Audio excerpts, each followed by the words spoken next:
Какви са разликите между JBL Go 5 и Go 4? Най-големите разлики са в дизайна. Променения дизайн и подсветката. Ето ги от всички страни. Go 4 и Go 5.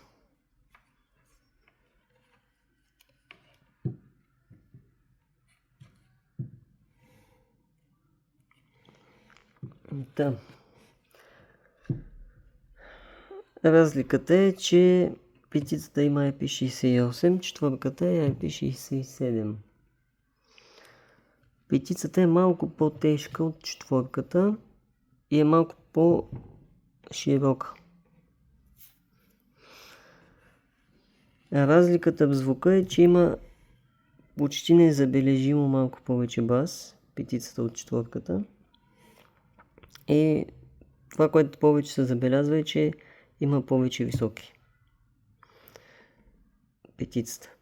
И това е главно заради дизайна на буквите, защото тук са празни и звука преминава по-лесно, докато на четвърката са запълнени и спират звука. Като съм отварял четвърката, като съм махал решетката, звука става много по-хубав. Точно заради тия букви да спират звука. Докато на петицата разликата ще е по-малка. И общо взето това са разликите. И петицата може да се свържи с още една такава, като се допрата и така. За няколко секунди. Сега да направя един саунд тест, като настройките са на стандартните. Еквалайзера не е бутон, JBL Signature съм сложил, както си е стандартно. Почнем с петицата.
Общо взето е това.